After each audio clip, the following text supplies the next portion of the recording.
벌킹 에이전트는 그 벌킹이 발생했을 때 침강성을 개선하기 위한 개선제 정도로 생각하시면 좋습니다. 문제를 한번 보실게요. 1번, 다음 중 활성 슬러지 공법의 하수 처리 시 주로 사상성 미생물 이상 번식으로 2차 침전지에서 침전성이 불량한 슬러지가 침전되지 못하고 유출되는 현상, 이것을 슬러지 벌킹이라고 한다고 했습니다. 답은 1번입니다. 2번, 팽화에 대한 설명으로 틀린 것은 사상성균 이상 번식, 이거 맞죠? 그리고 폭기조 DU 부족으로, 그리고 BOD MLS와의 과대, 이거 다 맞고요. 2번이 관계가 전혀 없죠. 과도한 교반으로 인한 무슨 플럭 파괴로 기인한다는 말은 전혀 없습니다. 답은 2번입니다. 3번, 활성 슬러지 공법 운전 시 발생되는 문제점. 슬러지의 벌킹이 일어나고 슬러지가 부상할 수도 있죠. 요거는 이제 질소 때문에, 질소가스 때문에 유발될 수 있는 문제 중에 하나입니다. 핀플럭, 얘는 이제 과다 폭기. 그래서 죄송합니다. Q가 아니라, 산소가 이 플럭을 깨는 거예요. 근데 펀딩은, 이게 이제 살수현상 방법에서 일어나는 문제인데, 여제라는 게 있어요. 플라스틱 모형처럼 생긴, 그리고 이제 비표면적이 되게 큰 물질입니다. 구멍도 많이 뚫려 있고, 그리고 여제가 여기 이제 가득 차 있는 거예요. 그럼 여제가 이 표면적과 내부 표면적에 미생물이 도포되어 있는 상태로 폐수가 들어오면 그 미생물에 의해서, 즉 여제에 붙어 있는 미생물에 의해서 그 오염물질이 처리가 되는 그런 처리 방법을 우리가 살수여상법이라고 하거든요. 근데 살수여상법 할 때 가장 큰 문제 중에 하나가 이 폰딩이에요. 폰드가 이 연못이잖아요. 그래서 폰딩하면 연못 하거든요. 그래서 이거 연못처럼 변해서 약간 습지처럼 되는 겁니다. 그러면 이 슬러지가 처리도 안 되고 오염물질이, 그리고 여제도 탈락하고, 그리고 심지어 여기 목이나 파리 이런 해충들이 알까지 까면 처리가 이제 아예 안 되죠. 그런 문제를 우리가 폰딩이라고 한다. 활성 슬러지 공법이랑은 전혀 관련이 없죠. 그래서 답은 4번입니다. 4번 보시겠습니다. 하수처리장에서 활성 슬러지 공법으로 처리를 하고자 하는데 우선 유량이 나왔죠. 그리고 BOD 값이 나왔어요. 왠지 두 개를 곱해야 될 것 같지 않습니까?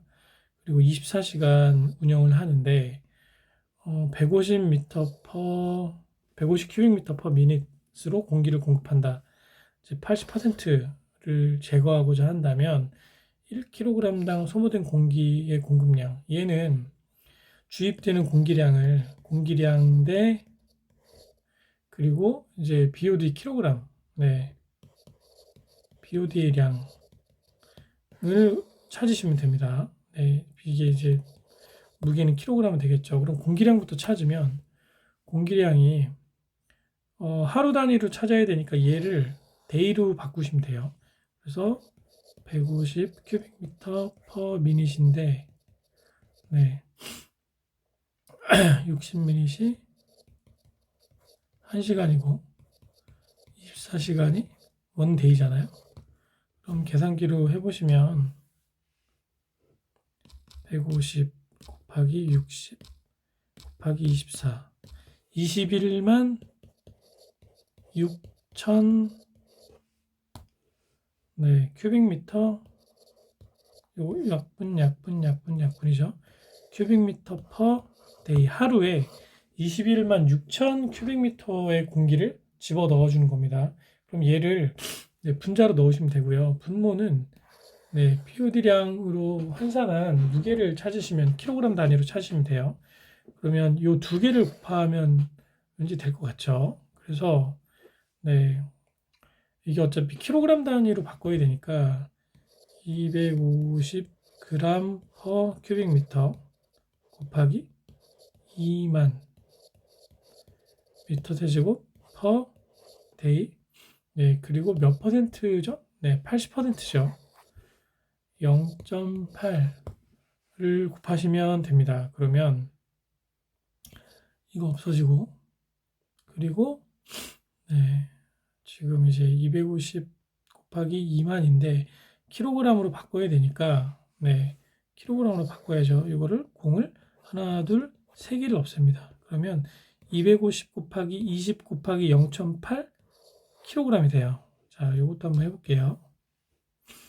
250 곱하기 20 곱하기 0.8 그러면 네, 분모는 4,000 네, 단위 미터 제곱 없어지고 킬로그램 퍼 데이 나옵니다. 그럼 데이 없어지고 하나 둘 셋 하나 둘 셋 216을 4로 나누시면 돼요. 4, 5, 20, 4, 4, 16 하면 이 값이잖아요. 네.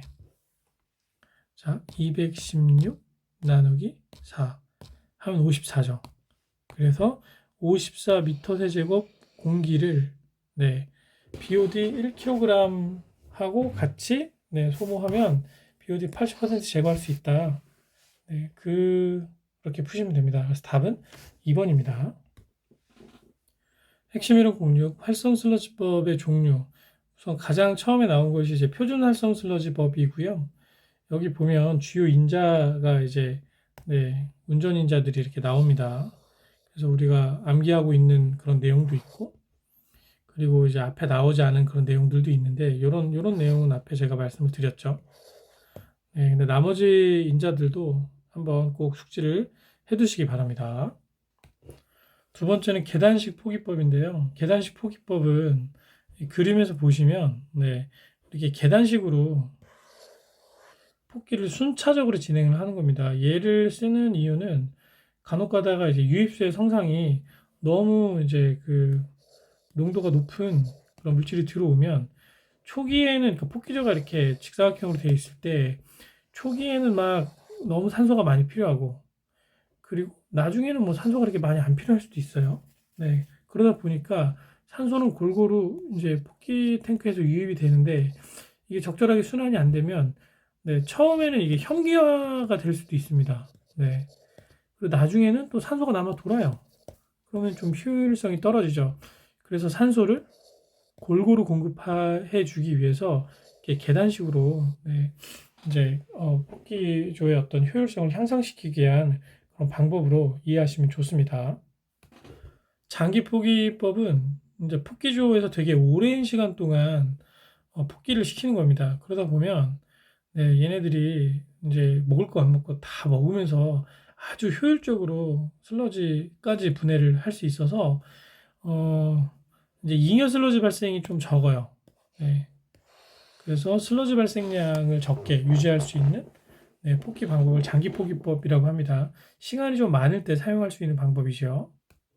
자, 산화구법은 여기 보시면 이제 타원형 무한 수로 반응조가 여기 이렇게 있습니다. 그래서 이것을 이용해서 이제 기계식 포기 장치를 이용해서 계속 산소를 공급을 해주고 그리고 2차 침전지로 이제 상등액이 넘어갈 때 이제 고액 분리까지 이루어지게 할 수 있는 얘는 기본적으로 부하가 그렇게 높지 않은 그 저부하식 활성 슬러지 공법이라고 생각을 하시면 되고요. 얘는 주로 이제 그 이제 부하가 낮은 어떤 그 유입수를 처리를 하면서 질산화하고 탈질 제어까지 가능합니다. 그래서 좀 오염의 성상이 심하지 않고 약간의 고도 처리가 필요한 상태에서 좀 활용할 수 있는 방법으로 생각하시면 좋을 것 같습니다. 심층 포기법은 원래 폭기조가 이렇게 길잖아요. 네, 그래서 부지 면적이 많이 필요합니다. 근데 땅이 별로 없을 때 이거를 깊게 폭기조를 파서 네, 처리하는 방법으로 생각을 하시면 됩니다. 회전원판법은 원판이 이렇게 생겼으면 여기 반쯤 잠겨 있어요. 그리고 밑에는 네, 폐수가 있고 여기 이렇게 회전을 합니다. 네. 여기 이게 연결이 이렇게 되어 있죠.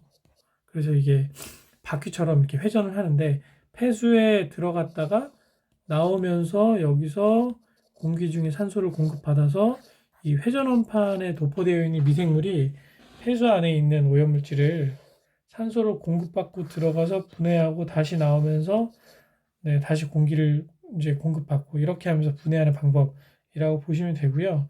얘는 폭기조가 필요 없겠죠.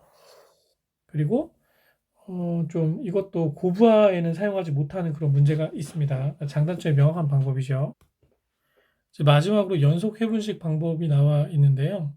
얘는 이제 한 개의 회분조에 이제 반응조와 침전지 기능을 동시에 부여를 하는 방법이에요. 그래서 활성 슬러지에 의한 반응과 혼합액에 의한 침전, 뭐 상징수의 배수, 뭐 이런 것들이 동시다발적으로 일어날 수 있도록 처리하는 방법이라고 보시면 되고요.